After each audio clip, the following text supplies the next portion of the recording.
찬송가 82장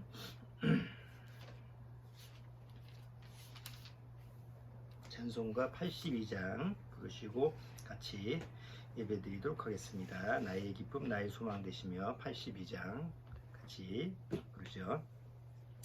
나의 기쁨 나의 소망 되시며 나의 생명이 되신 주 밤낮 불러서 찬송을 드려도 늘 하신 마음뿐일세. 나의 사모하는 선한 목자는 어느 꽃다운 동산에 양의 무리와 늘 함께 가셔서 기쁨을 함께 하실까.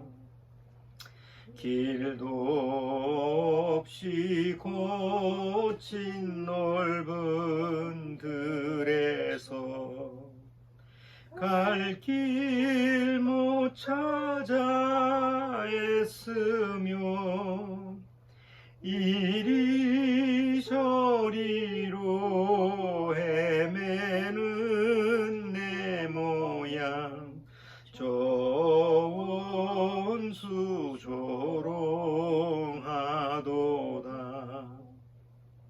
주의 자비롭고 화평한 얼굴 모든 천사도 반기며 주의 놀라운 진리의 말씀에 천지가 화답하도다. 나의 진정 사모하는 예수여 음성조차도 반갑고 나의 생명과 나의 참 소망은 오직 주 예수뿐일세. 아멘.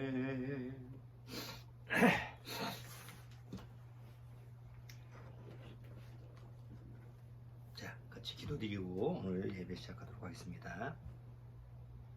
주님 감사합니다. 오늘도 이렇게 주님의 말씀 앞에 나와서 주님 앞에 예배를 드리고 찬송을 드립니다. 이 마지막 때 이 세상은 예수님이 말씀하신 대로 민족이 민족을, 나라가 나라를 대적하여 일어나는 일이 많다고 이미 2000년 전에 말씀하셨습니다. 지금 우리가 사는 이 세상은 옛날에 2년 전쟁 이런 것을 떠나서 이제는 정보전쟁이나 식량전쟁 또 종교전쟁 여러 가지 다양한 그런 문제를 가지고 서로 다툼이 일어가지고 죽고 죽이는 그런 아비규환 같은 그런 모습을 우리가 실제로 목격하고 있습니다. 그러한 모습을 우리가 보면서 과연 이 마지막 때가 언제인지 우리는 또 가늠할 수 있는 줄 압니다. 시대의 표적을 보고 주님의 말씀하시는 그 소망이 가까워 오고 있다는 사실을 꼭 기억할 수 있도록 주님께서 영철과 지혜를 허락해 주옵소서. 예배 첫 시간이 오니 마친 시간까지 주님이 함께하여 주옵소서. 시종은 주님께 부탁드리오며 예수님의 이름으로 기도드리옵나이다. 아멘. 자, 오늘 본문 말씀으로 마태복음 24장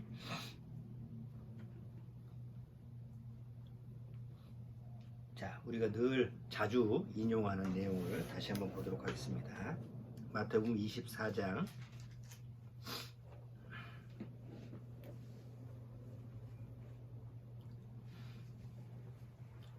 3절서부터 14절까지 읽어보겠습니다. 예수께서 감난산 위에 앉으셨을 때 제자들이 종용이 와서 가로되 우리에게 이르소서 어느 때에 이런 일이 있겠사오며 또 주의 임하심과 세상 끝에는 무슨 징조가 있사오리까? 예수께서 대답하여 가라사대 너희가 사람의 미혹을 받지 않도록 주의하라. 많은 사람이 내 이름으로 와서 이르되 나는 그리스도라 하여 많은 사람을 미혹해 하리라. 난리와 난리 소문을 듣겠으나 너희는 삼가 두려워 말라. 이런 일이 있어야 하되 끝은 아직 아니니라. 민족이 민족을 나라가 나라를 대적하여 일어나겠고 처처에 기근과 지진이 있으리니 이 모든 것이 재난의 시작이니라. 그때 사람들이 너희를 환난에 넘겨주겠으며 너희를 죽이리니 너희가 내 이름을 위하여 모든 민족에게 미움을 받으리라. 그때 많은 사람이 시험에 빠져 서로 잡아주고 서로 미워하겠으며 거짓 선자가 많이 일어나 많은 사람을 미혹하게 하겠으며 불법이 성함으로 많은 사람의 사랑이 식어지리라. 그러나 끝까지 견디는 자는 구원을 얻으리라. 이 천국 복음이 모든 민족에게 증거되기 위하여 온 세상에 전파되리니 그제야 끝이 오리라. 자, 여기 예수님이 말씀하신 대로 마지막 때가 언제입니까? 제자들이 물어보니까 마지막 때는 이러이러한 일이 일어날 것이다 이렇게 말씀해 주셨어요. 그 중에 이제 민족이 민족을 나라가 나라를 대적하여 일어나갖고 처처에 기근, 지진, 또 여기에는 또 우리 성경에는 번역이 안 돼 있지만 영어 성경에는 전염병, 역병이 일어나는 그런 일이 일어날 것이라는 것을 예수님이 말씀하셨는데 가끔 제가 시사 이런 내용을 보고 필요하다 싶으면 그런 시사하고 연결돼서 성경하고 연결되는 그런 점을 같이 다뤄봤는데 요즘 뉴스에서 계속 나오는 그 사건이 아프가니스탄 탈레반 문제죠. 그래서 아프가니스탄이 탈레반이 점령돼서 다시 탈레반이 정권을 거기서 이제 가지고 통치를 한다고 그러는데 그 앞으로 어떻게 될지는 모르겠어요. 여러 나라들이 우려가 많은데 그런 아프가니스탄 그런 문제가 성경하고 무슨 연관성이 있는지 그런 부분을 다뤄보도록 하겠습니다. 우리가 구원받고 나서 세상에 어떤 일이 좀 이슈가 되는 일이 일어났을 때 세상 사람들은 또 큰 일이 일어났구나, 큰 일이 벌어졌구나 이렇게 그냥 내 일이 아니니까, 나한테 닥친 일이 아니니까 그냥 넘어가는데 구원받은 우리들은 혹 사소한 어떤 사건이라 하더라도 만약에 전 세계적으로 영향을 미치는 부분이라고 한다면 과연 그것이 성경하고 무슨 연관성이 있고 주님의 말씀하고 어떤 연관성이 있는지 한번 조심스럽게 살펴볼 수 있는 그런 좀 자세가 필요하죠. 그래서 오늘은 아프가니스탄 문제가 탈레반 그런 문제가 시사하는 게 과연 우리한테는 어떤 그 면을 좀 생각해야 되느냐, 이제 이런 부분을 잠깐 한번 다뤄보도록 하겠습니다.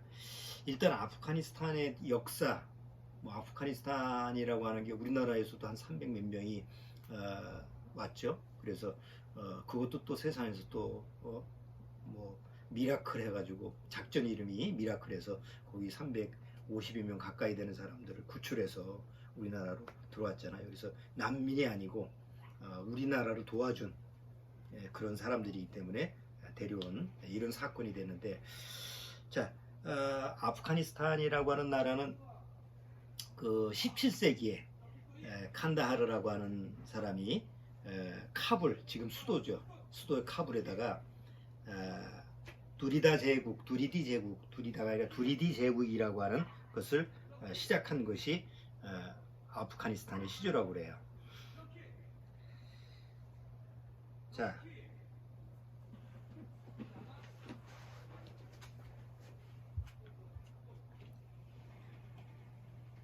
그것만 조금만 닫으면 되겠어요.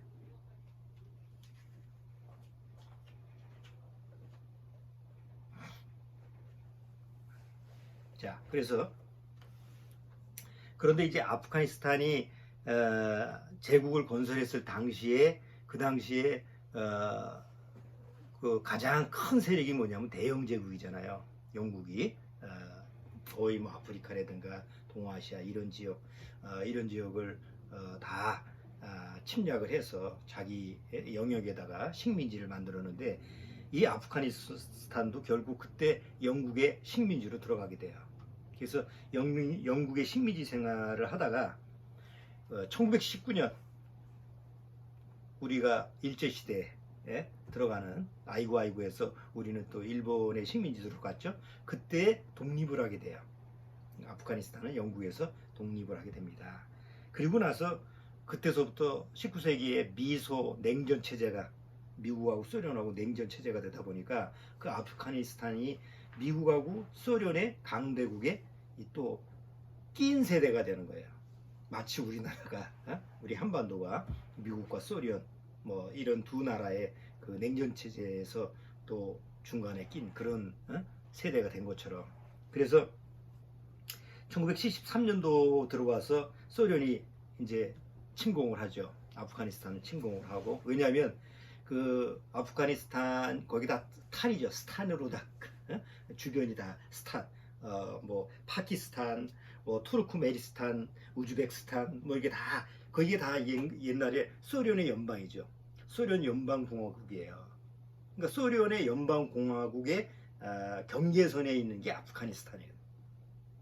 그러니까 다 이슬람인데 소련의 연방에 들어가 있고 아프가니스탄만 소련 영역이 아니었어요. 그러다 보니까 이 아프가니스탄이 왜 중요하냐면 그 이란하고 그 호르무즈 해협이라는 데가 있잖아요. 그 지금 그 석유를 우리나라도 석유 들어가는 가장 중요한 통로인데 거기를 이제 접경하고 있는. 그러니까 만약에 그 당시에 19세기에는 석유라고 하는 게 자원이니까 석유 가지고 중동에서는 전쟁이 일어나고 그거 가지고 문제가 일어나니까 아프가니스탄이 지리적으로서는 가장 중요한 장소예요. 유럽으로 들어가는 통로이기도 하고 그 다음에 중동 지역에 석유를 석권할 수 있는 그런 유리한 영토이기도 하고. 그러니까 미소 냉전 체제에서 소련이 저걸 내 식민지로 해야지 내 영역이 튼튼해야겠다. 그래서 이제 소련이 침공을 합니다. 소련이 침략을 해서 거의 한 20년 동안 그 소련이 침공을 하는데 이 보도 아프가니스탄이라고 하는 특성이 뭐냐면 거기에 사는 민족들이 그리 호락호락하지 않아요. 예를 들어서 우리나라처럼 그냥 일제 식민지에 들어가서 어쩔 수 없이 그 안에서 종노릇하고 그냥 근근히 그렇게 종노릇하는 이런 삶이 아니고, 물론 비슷하지만 거기 보면 계속 대항군 대적하는 이런 우리나라의 독립군처럼 그게 이제 대대적으로 일어나요. 그래서 소련이 침공을 했어도 그 안에서 계속 내전이 일어나고. 그런데 실제로 그 무기를 대는 것도 어디냐면 미국이 소련하고 대항하는 그런 저항군의 미국이 밑에서 다 미국 이제 무기를 댄 거예요. 그 중에 세력 중에 대체적인 큰 세력이 뭐냐면 탈레반이었다. 그러니까 사실 소련을 저항하기 위해서 탈레반이라고 하는 어떤 그런 무슨 조직 단체, 그런 아프가니스탄의 어떤 여러 부족들이 있는데 결국 그것을 지원하는 나라는 사실 미국이었다는 거예요. 그러다가 소련이 1989년에 붕괴가 되죠. 그래서 소련이 이제 붕괴가 되고 나서 소련이 철수를 해요. 철수를 하고 나서 그때서부터 아프가니스탄 안에는 내전이 일어나요. 왜냐하면 아프가니스탄이라고 하는 나라 자체가 여러 이를테면 부족이 여러 이렇게 살아요. 뭐 무슨 족 해가지고 사는데 이게 우리나라처럼 뭐 말이 비슷하게 다른 게 아니고 언어가 전혀 또 달라. 또 서로 말도 못 알아듣는 이런 족속들이 같이 그냥 혼합해서 사니까 어떤 나라가 들어와도 통치하기가 쉽지 않은 거죠. 그렇잖아요? 아니 조금 옆에 가는데 또 말이 다르고 통역이 필요하고, 그리고 또 뭐 서로 또 같은 아프가니스탄 안에 살아도 서로 간의 어떤 내전, 그 부족 간의 갈등이 심화되니까 뭘 어떻게 전체적으로 통째를 이게 통치를 할 수가 없어. 어느 나라에 들어가도. 그 영국도 실패하고 소련도 와서 결국 실패하고 돌아갔어요. 그리고 나서 10년 동안 이제 뭐 안에서 막 내전이 벌어지는데 그 내전이 벌어지는 와중에 가장 중추적인 세력으로 나타났던 세력이 바로 지금 탈레반이라는 세력이에요. 그러니까 탈레반이라는 뜻이 원래 그 아프가니스탄 그 사람들의 말로는 학생이라는 뜻이라고 그래요. 왜냐하면 파키스탄에 있던 그 파슈툰족이라고 하는 그 지파에서 그 족 속에서 한 20대 젊은이들이 한 2만 명 정도가 결성을 해서 우리 이슬람 원리주의, 우리는 이슬람 원리를 지키자, 일종의 좀 과격단체 같은 거죠. 그래서 뭉쳐가지고 이제 안에 아프가니스탄에 들어가서 이제 내전의 주도적인 역할을 일으키는 거예요. 그래서 이슬람 원리주의 과격단체가 돼서 1990년 들어와서 이제 그 이슬람 원리주의로 가지고 통치를 하죠. 지금부터 20년 전에. 그때는 어떻게 통치를 했어요? 지금 막 얘기 나오잖아. 여자들은 절대 밖에 나오지 못하고 직업도 못 갖고 온몸을 가려야 되고 뭐 서구 이런 주의 사상에 들어가면 안 되고 오직 이슬람 원리주의에만 그런 통치를 받아. 그러니까 아주 공포 정치면서도 아주 어두운 시절이죠. 그때를 기억하는 거예요. 지금 아프가니스탄 사람들이 탈레반이 다시 통치를 하니까 다시 20년 전으로 돌아가서 그때 아주 비참한 그런 모습으로 돌아갈 거를 다 거기 사람들이 이제 두려워하는데, 어쨌든 탈레반이 1990년도에 들어와서 아프가니스탄을 통치를 하기 시작하는데 그때 무슨 일이 벌어지냐면 오사마 빈 라덴이 나타나서 미국하고 싸우죠. 그래서 결국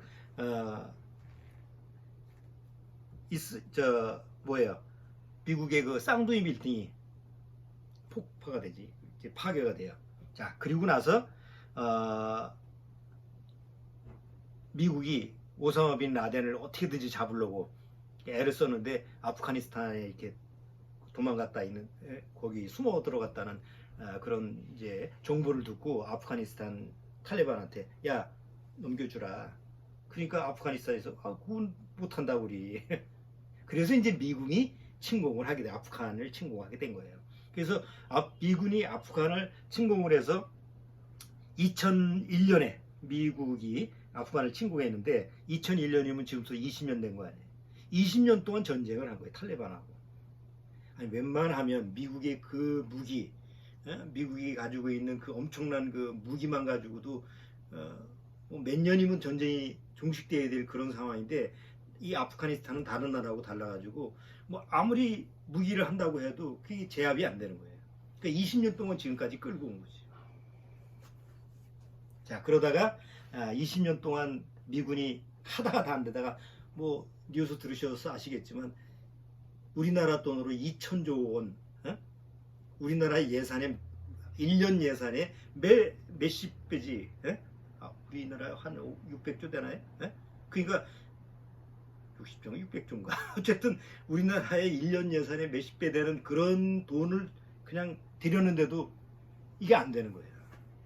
그래서 미국이 지금 와서 이제 철수를 하게 된 거죠. 그래서 이제 지금 우리가 뉴스를 계속 보면 아프가니스탄 사태가 이렇게 이루어지게 된 거예요.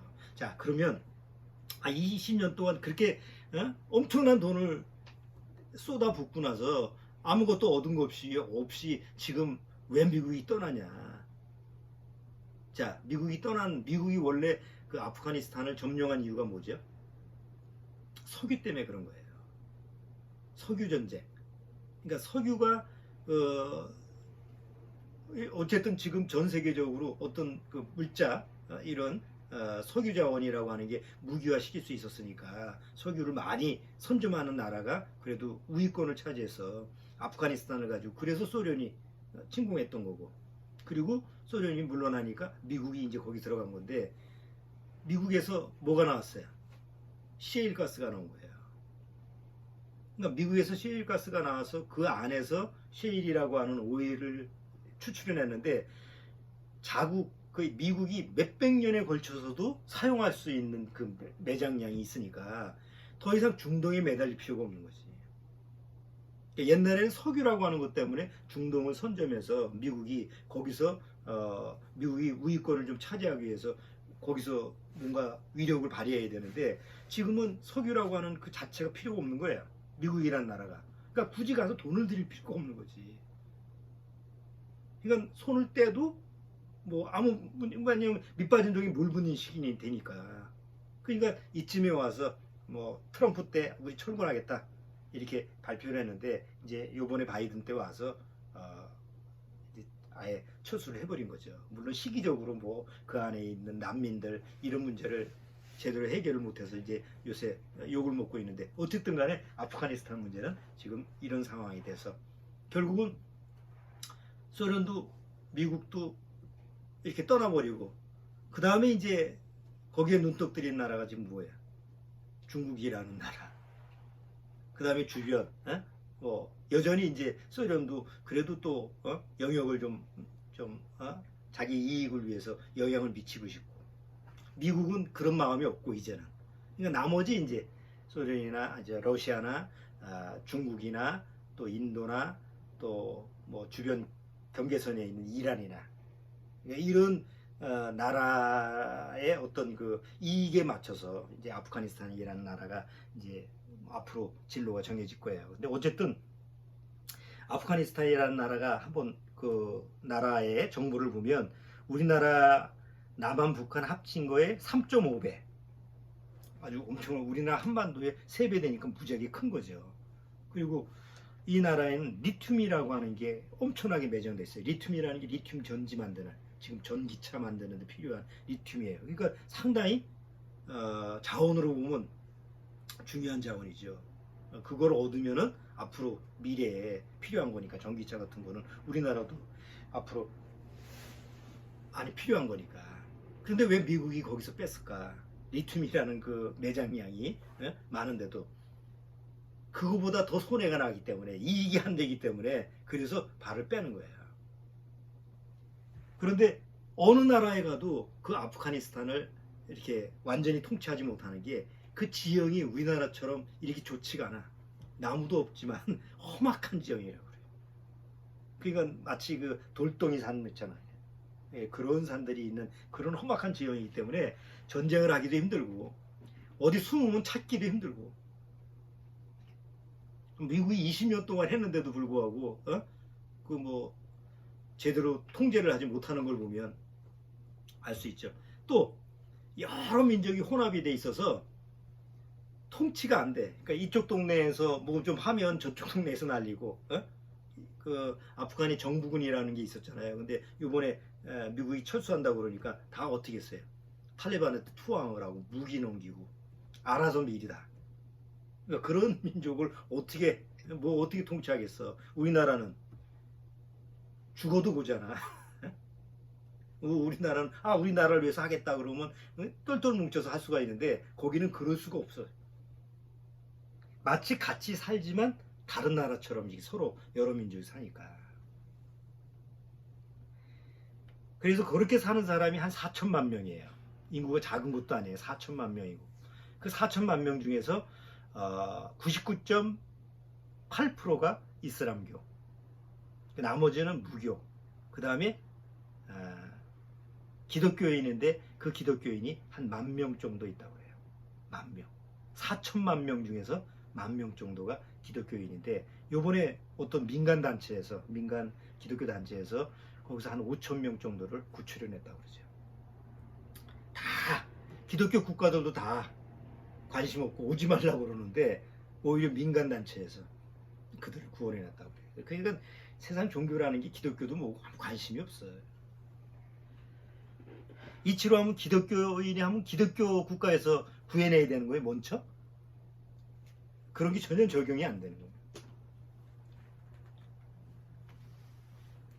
자, 이제 아프가니스탄이라고 하는 나라에 대해서 우리가 한번 역사도 보고 또 주변 상황 한 6나라의 국경을 이렇게 뺑 둘러. 우리나라는 국경도 아니잖아. 바다 건너서 일본 있지.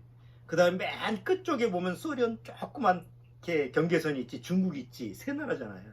세 나라가 경계인데도 불구하고 우리나라의 역사가 반만 년의 역사가 전쟁의 역사 아니야? 이리 치이고 저리 치이고 왔다리 갔다리 하는데 6개 나라하고 경계선이 돼 있는 아프가니스탄은 오죽하겠어요. 심지어 아프가니스탄을 뭐라고 얘기냐면 강대국의 고속도로라고. 조금 강한 나라가 고속도로 지나갈 수 있는 통로가 아프가니스탄이에요. 그러니까 그 땅이 얼마나 중요한 요충지면서도 거기 사는 사람들은 불행의 장소이지. 자, 어쨌든 간에 우리가 이제 살펴보고자 하는 것은 그 아프가니스탄이라고 하는 그 나라의 지금 이 사건이 우리한테 무슨 영향을 주느냐, 뭐 구원받은 우리 성도들한테 또 어떤 영향을 미칠 거냐, 앞으로 또 성경이 말씀하는 그 하나님의 역사에 대해서 어떤 영향을 미칠 거냐라는 부분을 한번 좀 살펴보죠. 우선 이번 아프가니스탄 문제로 난민이 200만 명, 일단 200만 명 난민이 유럽 쪽으로 갔어요. 그러면 거의 200만 명이 미국이나 유럽 쪽으로 갔는데, 그럼 200만 명이라는 숫자의 그 난민들의 종교가 뭐죠? 이슬람교입니다. 그러면 이슬람교의 이 난민들이 다 어디로 가냐면 지금 미국이나 지금 뭐 유럽 쪽으로 갔는데, 우리나라는 뭐 300명이니까 뭐 숫자가 그렇게 미미하지. 근데 100만 명 이상 넘는다라고 하는 건, 한 나라에 100만 명이 들어온다라는 것은 그것도 한 종교가, 그 만만한 일이 아니지. 그렇죠? 그래서 영국이라는 나라가 블랙시트 한 이유가 뭐예요? 이민자가 계속 들어오니까 국경이 철폐가 되다 보니까 이거 통제가 안 되니까 안 되겠다 싶어서 딱 경계선을 낸 거 아니에요. 그런데 200만 명 난민이 유럽으로 갔을 때 유럽의 이슬람 종교의 사람들이 이제 많이 들어간 건데, 지난번에 시리아, 레바논 거기에 있는 사람들의 난민들 다 이슬람교잖아요. 다 어디로 갔어요? 유럽으로 넘어갔죠. 그럼 원래 유럽은 종교가 뭐예요? 기독교예요. 그런데 20세기 와서 19세기, 20세기, 19세기에 그 기독교가 거의 영국의 국교가 기독교인데 지금 교회 나가는 사람이 유럽에 얼마나 있어요? 얼마 없어. 기독교가 쇠퇴가 돼가지고 더 이상 영국의 국교가 뭐 캐톨릭이다, 뭐 이탈리아의 로마 종교, 로마 교황이 있으니까 주로 이제 거기 천주교, 캐톨릭 신자가 많다고 하지만 실제로 보면 이슬람교 종교가 거의 비슷하게 된 거예요. 지금 숫자적으로.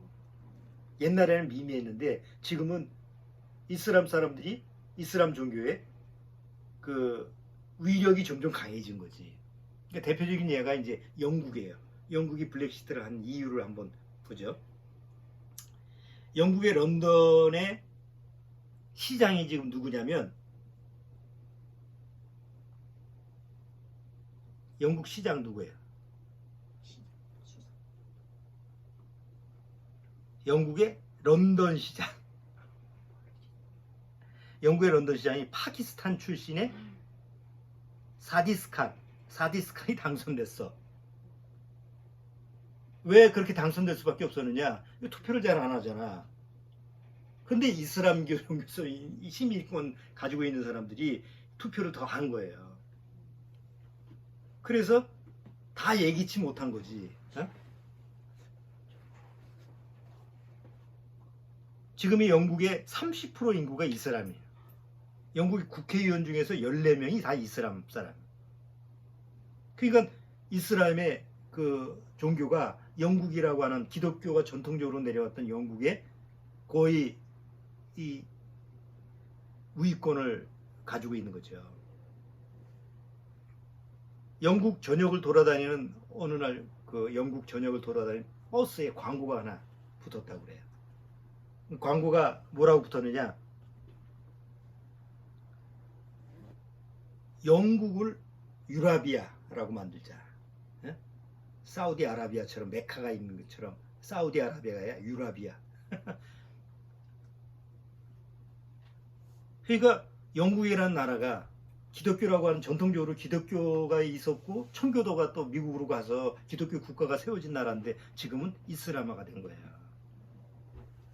그리고 앞으로 점점 이렇게 이슬람 가지고 있는 사람들이 더 우위권을 차지하고, 그런데다가 아프리카 이제 뭐지 말이 그만해.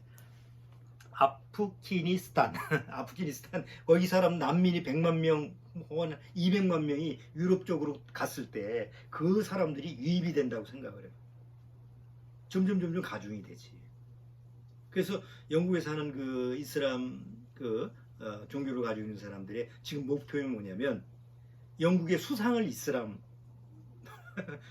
교 가지고 있는 사람으로 하자. 이게 계획이 목표예요. 잘못하면 그렇게 될 수도 있어. 자, 하나의 영국 예를 드는데 프랑스도 마찬가지고. 자, 그럼 한번 봐봐요. 세계 인구 중에, 세계 지금 거의 79억인데 세계 인구 중에 22억, 거의 한 20억, 뭐 지금 통계적으로 19억에서 22억이 이슬람교라고 그래요. 그럼 원래 기독교 인구가 지금 세계 인구에서 얼마예요? 한 20억.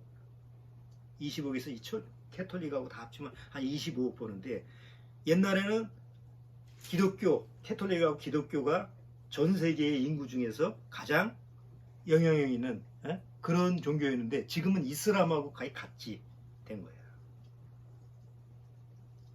자, 그런데 앞으로 전망을 보면 기독교인 숫자는 자꾸 통계적으로 줄어들고 이슬람교를 믿는 사람은 자꾸 늘어나요. 통계적으로. 왜 그럴까? 기독교 믿는 사람들은 아직까지는 대체적으로 좀 잘 살죠. 유럽이나 이런. 잘 살면 아기를 낳아요? 안 낳아요? 아이를 안 낳아요. 조금 못 사는 사람은 아기를 많이 낳아. 근데 이슬람 믿는 사람들은 다산주의에 피임을 안 해. 신이 주면 다 낳아야 돼. 그러니까 다산이 될 수밖에 없어요. 이슬람의 코란에 보면 이슬람 남자는 다른 종교의 여자와 결혼할 수가 있다 없다? 있어요. 허락이 돼. 코란에 나와 있어. 타 종교인 여자를 아내로 맞이하라. 그리고 이슬람 종교화 시켜라. 그건 가능하잖아요. 이슬람 여자는 코란에서 절대 다른 종교를 가지고 있는 남자와 결혼할 수가 없어. 그러니까 한쪽 일방통행이야. 남자는 어떤 종교인하고 결혼을 해도 그 종교 허락해. 그 대신 이슬람화 시키는 거예요.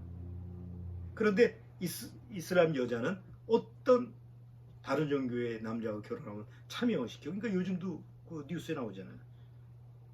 명예 살인해가지고 뭐 가족들이 타 종교인하고 결혼하면 죽이고 막 딸을 죽이고. 그리고 이슬람은 전투적인 선교를 해요. 믿으면 좋고 안 믿으면 그만이고 이게 아니야. 꼭 믿게끔 하고, 그리고 쉬워. 교리가 그렇게 어렵지가 않아. 그냥 세상 속에서 더불어 사는. 그러니까 보통 이슬람 믿는 중동에 보면 그냥 과격분자들만 보면 겁을 내지만 그 이슬람 믿는 사람들이 상당히 우호적이고, 뭐 누가 와도 지나가다가 뭐 도움을 요청하면 도와주고 또 식사도 제공하고 그런 데잖아요.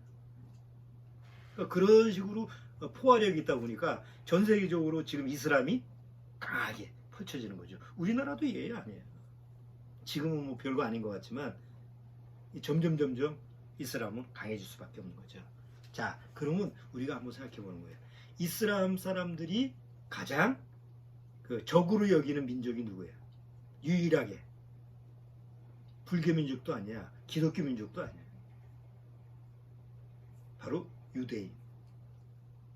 코란에 그게 나와 있어요. 코란에 유대인은 우리의 적이다.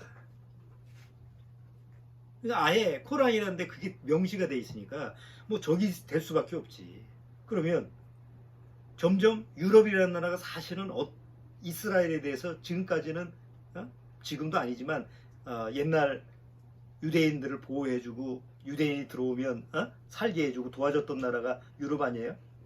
뭐 옛날 홀로코스트 이런 데 보면 유대인을 도와줬잖아요. 근데 유럽이 이슬람화되면 점차 유럽은 이스라엘하고는 적이 되는 거지. 이스라엘이 요청을 해도 도와줄 수가 없는 거예요. 그렇잖아요? 영국조차도 국회의원이 14명이 이슬람이면 우린 반대세. 그럼 도와줘도 시기가 늦을 거 아니에요. 그러니까 이런 식으로 유럽이 점차 이스라엘에 등을 돌리게 되는 이런 상황이 되니까 마지막 때 우리는 여기 아까 뭐라고 그랬어요? 너희들을 미워하리라. 아까 뭐라고 돼 있어요?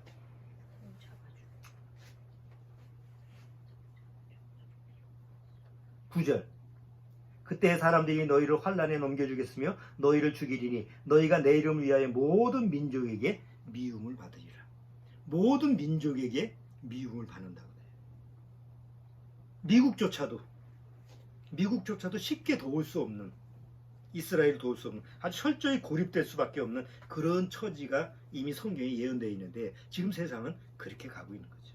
그러니까 아프가니스탄 사태가 거기서 한 지역에서 일어난 문제지만 마치 나비 효과처럼 거기에 난민들이 유럽으로 가게 되고 유럽에서 이슬람화가 더 강해지고 그러면 앞으로 점점 이스라엘한테는 불리하게 됩니다. 자, 두 번째 문제는 탈레반이 지금 유엔에서 유엔 제재, IMF에서도 뭐 금융 제재, 미국에서도 뭐 돈줄을 막아놓고 이렇게 해도 탈레반이 아무렇지도 않아. 왜 그럴까요? 아프가니스탄의 주 수입원이 뭐냐면 마약이라고 그래. 아편 마약. 거기는 사람이 키우지 않아도 온 산에 그 아편이 자동적으로 재생이 된대. 그리고 여태까지 뭐 전 세계의 아편, 그 마약을 공급하는 데가 바로 아프가니스탄이에요. 탈레반의 그 주 수입원이야. 그거 가지고 무기 사고. 그러니까 그것만 가지고 전 세계에 거래를 하면 뭐 먹고 살 수 있는 거예요. 그 마약이라는 데가 전 세계적으로 전파가 됐을 때 아프가니스탄에 거기는 일할 게 별로 없잖아요. 뭐 공장이 제대로 있는 것도 아니고. 그러면 전 국민의 80%가 다 무슨 일하고 연관되냐면 아편하고 마약하고 연관되는 일을 한다고 하는 그럴 정도니까. 그 마약을 생산하는 나라지. 근데 이게 전 세계에 마약이 공급이 되고 근데 그 마약이 여기 이슬람 사람들이니까 그러면 이슬람 사람들이 주로 지금 어디에 지금 많이 가 있어요? 난민들이. 마약을 하는 사람들이 주요층이 난민들이요. 그럼 난민들이 주로 유럽으로 다 들어가 있잖아. 그러면 이 유럽이라고 하는 나라가 다 뭘 공급받겠어요? 또 마약을 공급받는 거예요. 그런데다가 그게 이제 뭐 중국 통해서 뭐 다 여러 나라를 통해서 이게 분배가 됐을 때 세상에 영향을 미치는 게 더 안 그래도 미친 놈들이 많은데 에? 이게 보통 일이 아니지. 세상이 더 아주 악해져 가는 거예요. 그런데 또 아프가니스탄이 이익을 담당하고.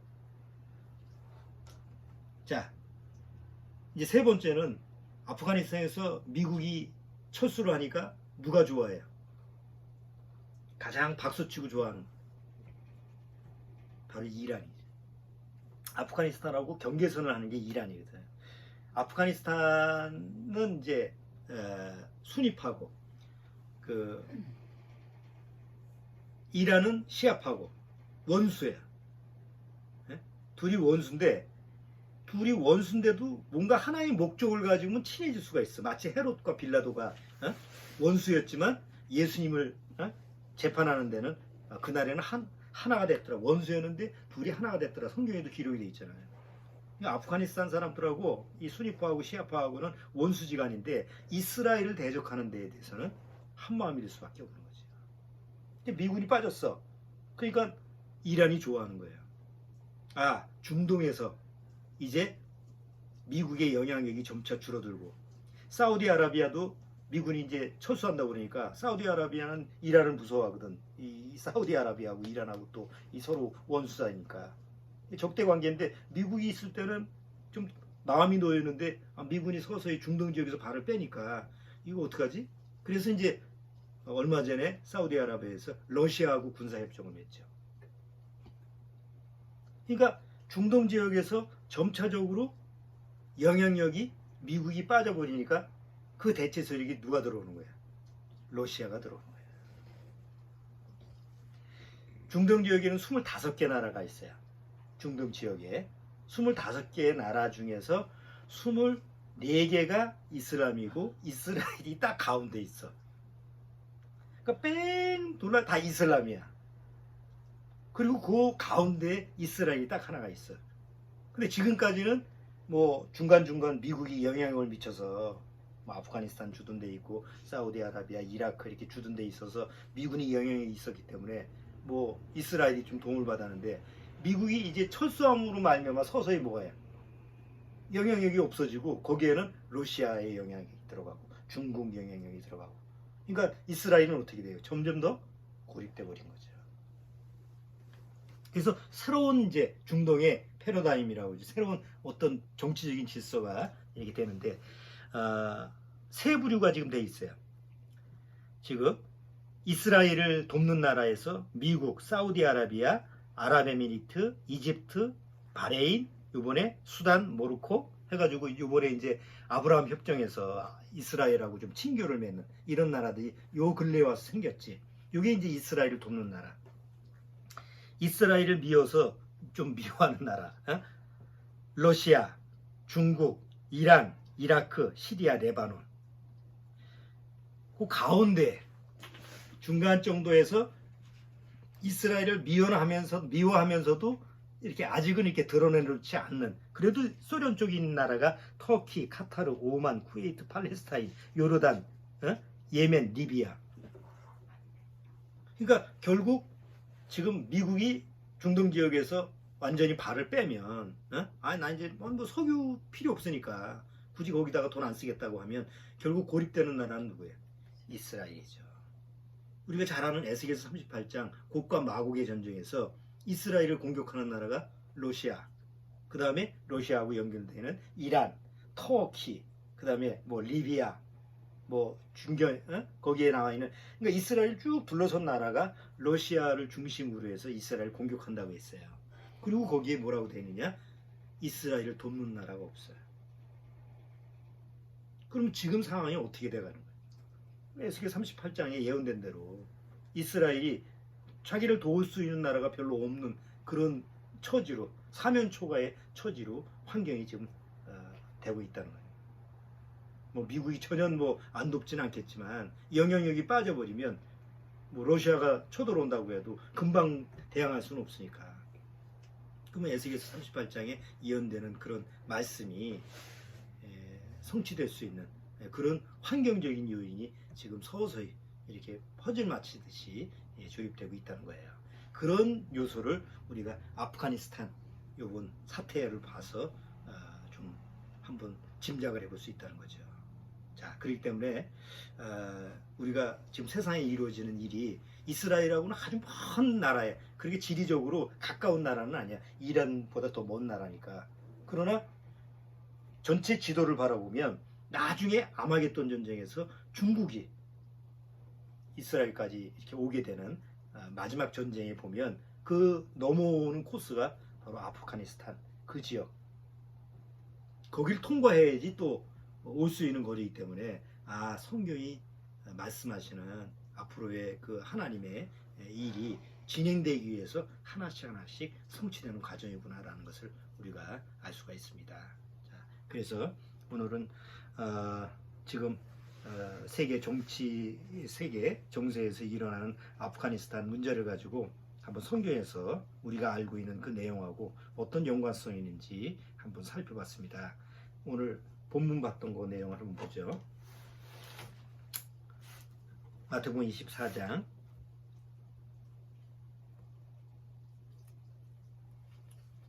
9절서부터 볼게요. 그때 사람들이 너희를 환란에 넘겨주겠으며 너희는 이스라엘 민족을 얘기하는 거예요. 이게 우리나라 그 교회 대부분 교회에서는 다 이거를 그 교회 나가는 사람들 기독교인들을 얘기해요. 그래서 우리는 7년대 환란에 그 환란을 통해서 우리가 구원받는다라고 이렇게 착각을 하는 거예요. 이게 대체 신학이라고 해가지고 이스라엘 민족을 마치 지금 교회 다니는 사람들하고 연관시켜서 해석하기 때문에 그렇게 해석이 되는데 이건 그 얘기가 아니에요. 여기 너희는 이건 이스라엘 민족을 얘기하는 거라고. 예? 그때 사람들이 너희를 환란에 넘겨주겠으며 너희를 죽이리니 너희가 내 이름을 위하여 모든 민족에게 미움을 받으리라. 그때 많은 사람이 시험에 빠져 서로 잡아주고 서로 미워하겠으며 거짓 선자가 많이 일어나 많은 사람을 미혹하게 하겠으며 불법이 성함으로 많은 사람이 사랑이 시적어지리라. 그러나 끝까지 견디는 자는 구원을 얻으리라. 이 끝까지 견디는 자는 누구예요? 이스라엘 민족을 얘기하는 거지. 지금 우리를 얘기하는 게 아니에요. 우리는 견딜 수도 없어. 그래서 이미 7년대 환란 전에 주님이 데려가시는 거죠. 그걸 휴거라고 하잖아요. 그 전에 데려가는 거예요. 근데 이스라엘 민족은 남아있기 때문에 그들은 끝까지 견뎌야 되는 거예요. 그러나 끝까지 견디는 자는 구원을 얻으리라. 이 천국 복음이 모든 민족에게 증거되기 위하여 온 세상에 전파되리니 그제야 끝이 오리라. 뭐 복음이 끝까지 온 아프가니스탄에도 10,000명의 기독교인이 있다를 정도, 이슬람교를 믿는 나라인데도 10,000명 정도가 기독교인이었다고 하면 뭐 온 세상에 다 전파된 거나 마찬가지지 아니에요. 이슬람교 그 하나님을 대적으로 하는 그 종교 안에서도 복음을 전했다고 한다면 끝까지 전한 거지. 지금은 뭐 사람들이 없는, 복음에 관심도 없는 그런 시대 아니에요. 그러니까 우리가 이런 말세 지경에 살고 있기 때문에 항상 지금 시대의 흐름, 세상에 일어나는 일, 이런 것을 한번 억지로 해석할 필요는 없지만 조심스럽게 우리가 아는 성경 내용을 가지고 연결해서 항상 때와 주님의 때와 시기를 가늠해 볼 수 있는 그런 지혜가 좀 필요합니다. 아프가니스탄 때 그런 부분을 보시고 더 가까이 오고 있다는 사실을 우리가 좀 깨달았으면 좋겠습니다. 자, 기도하고 마치겠습니다. 주님이 약속하신 우리를 부르러 오시는 그때가 언제인지는 모릅니다. 그러나 그때가 점점 가까이 오고 있다는 사실은 분명한 사실이라는 것을 우린 믿어 의심치 않습니다. 이 영상과 함께하는 우리 믿음의 가정 식구들, 정말 그 심령 속에서 한 사람도 낙오되지 않고 주님이 부르시는 그 날에 주님의 그 음성을 들을 수 있는 그런 축복된 사람이 될 수 있도록 항상 말씀 앞에 보존되어 있고 주님과 동행하는 그런 삶이 될 수 있도록 주님께서 인도하여 주옵소서. 예수님의 이름으로 기도드리옵나이다. 아멘.